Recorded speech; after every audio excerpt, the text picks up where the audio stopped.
especially at the cancerous level. It might not be obvious at the initial stage, but when things begin to happen in the lymph nodes, you know, it's your body that tells you that something is going on. The changes that you see on the outside, they depend on the stages of the illness. So of course, sometimes it goes bigger, sometimes it goes like if the ducts, that's the milk comes out of the ducts. If the breast is in the ducts, the breast ducts, that's what I mean, the mammary glands. Yeah. Yes.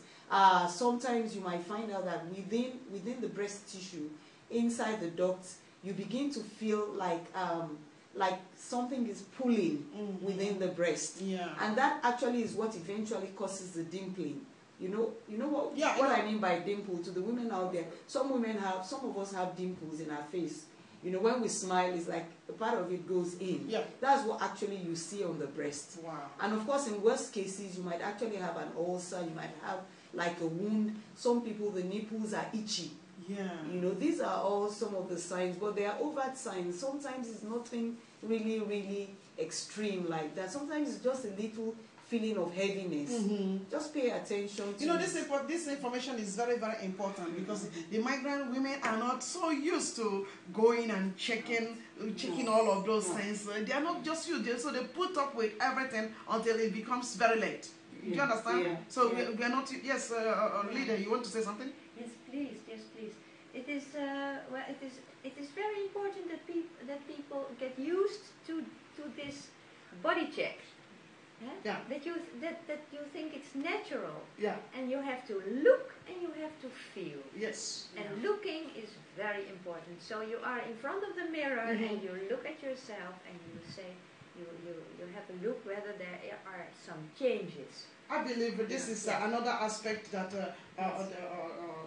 the migrant women have to now begin to. Yeah. I mean, there got to be some information nights. You see, there got to be some information nights for this sort of discussion. You know, as a matter of fact, as far back as was it last year, that was already when we had a website of Mama Rosa, because I normally go to the internet and then I get the doctors who have been coming to us. So when I saw something about breast cancer, I already had programmed it that I'm going to contact Mama Rosa because I don't know what it's all about. And then somehow along the line we ran a contact with Riet. This is very important to tell to the audience that there is a website that talks English. We're going to talk about that later. Okay. Let's take a break. Yeah. I also like to add something to it.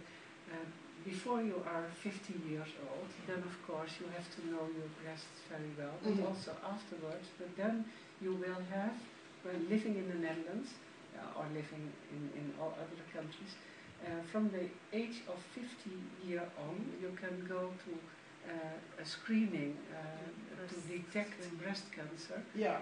And that's one time in 2 years. Okay. And so you can also have that extra check, and it's free. It's paid by the government. Okay. All right.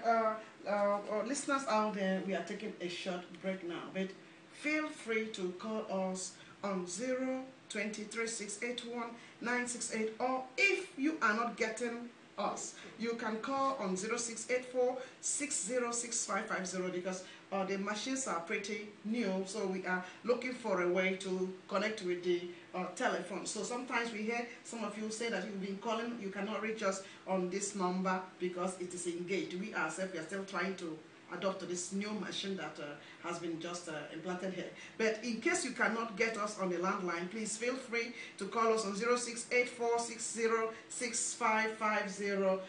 The ladies are here to answer to your call.